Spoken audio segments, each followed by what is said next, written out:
Expert Plus was not balanced with impossible maps in the picture, and this time around a TDX balancer actually said that. Unlike my last claim in my baseplate video, Endless mode was not balanced with impossible maps. Like, I don't know, maybe they did balance Endless around impossible. I mean, you read the title and this is not the right map. Let's go switch over to my real footage.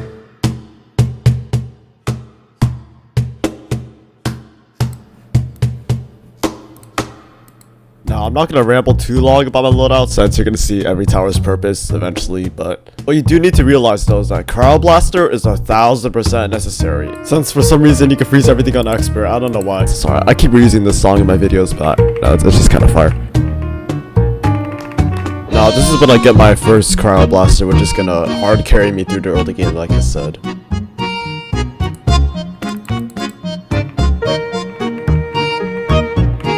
Now, just like old Expert, Wave 10 has a really tanky enemy, but it can also just be frozen, so it's not really that deep. I'm pretty sure it's impossible to DPS this thing in solo without Cryo Blaster. Wave 11 has the first flying enemies of Expert, which is pretty early considering that my loadout has basically no flying detection. So what I do here is just place down a medic to stall the skull drones and make sure my slammer doesn't actually die. And I had to skip into Wave 12 so I get enough eco to afford my 2-3 Golden Ranger, which does have flying detection, but no, that shit's kinda expensive, bro. Yeah, definitely. Now, I'll have to get another 2-3 Golden Ranger for the Wave 15 flying since what I have right now is definitely not enough. Now, by Wave 14, I already have enough cash, which is pretty nice. But my main focus now is just to get enough slammers to survive all the chunky waves with a shit ton of enemies. Now, Wave 16 and 17 are probably the worst waves in this game mode since it feels kinda RNG at times, but it is what it is, right?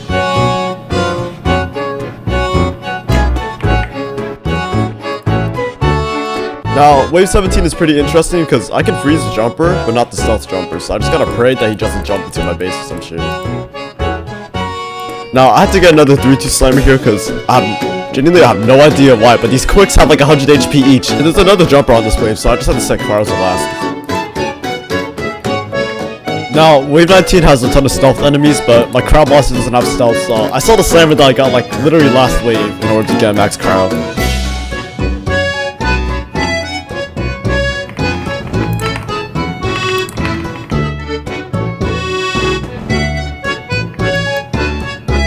Now, I need to set up my discount pretty early on since saving money is pretty important when I don't have any eco towers like Farm or Mobster.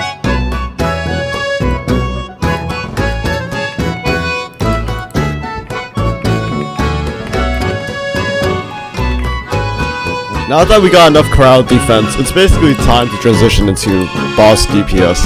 This is the transition from the early game to basically the mid game, I guess, on it. Wave 29 has the stupid annoying pilots, so I gotta get enough Golden Rangers to DPS them. And also Golden Rangers are ultimately my Artemis DPS in Wave 30. My Zeus and Phoebus DPS are gonna be in a form of 2 max G-Jugs, which I'm gonna crits buff and uber buff constantly with EDJ micro.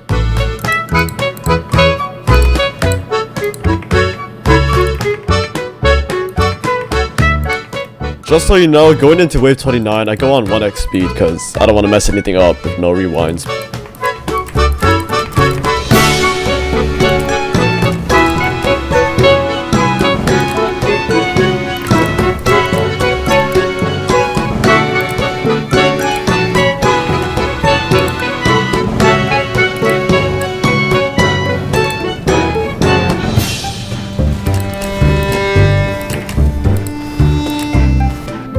Now, here's where I slow down into 0.5x speed, because I think past Wave 30 is where it gets pretty comp.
Now that we just killed wave 30, there's not really much else we do. The only real threats from here on out are the bosses and the bosses, yeah. Now, the main reason why I'm not just doing a full DPS setup with G-Joke spam is because all the resistances in the late game are kinda, I don't know, bro, they're kinda annoying. The next boss that I have to worry about is on wave 35 with the ViciousX drone. So it's just a matter of balancing between Cryo and getting Golden Rangers.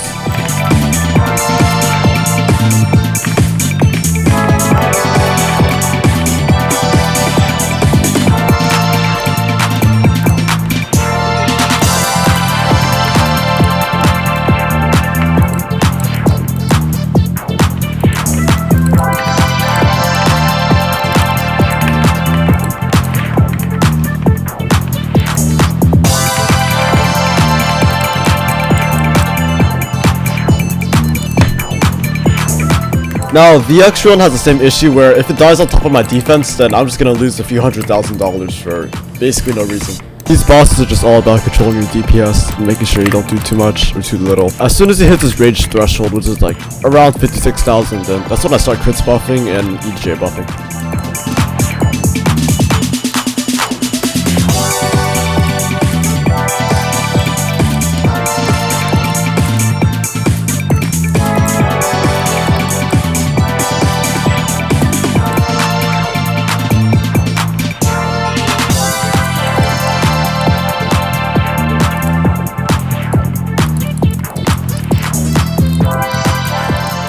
Now, after VX drone, it's pretty smooth sailing until wave 40, obviously, which is, you know, another boss wave. Now, my approach to Destructor is that I'm probably not gonna have enough DPS, and I only have 2 stun towers on a map as short as this. And I already have a ton of crowd blasters, you know, so I'm just gonna freeze Destructor.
Now, it's time for the boss that literally one-taps all your towers for some reason. I have no idea.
Let's go, bro! Oh my...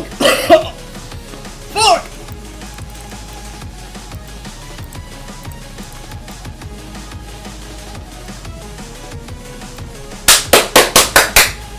Thanks for sticking to the end. I appreciate it a lot. Like, actually. Yeah.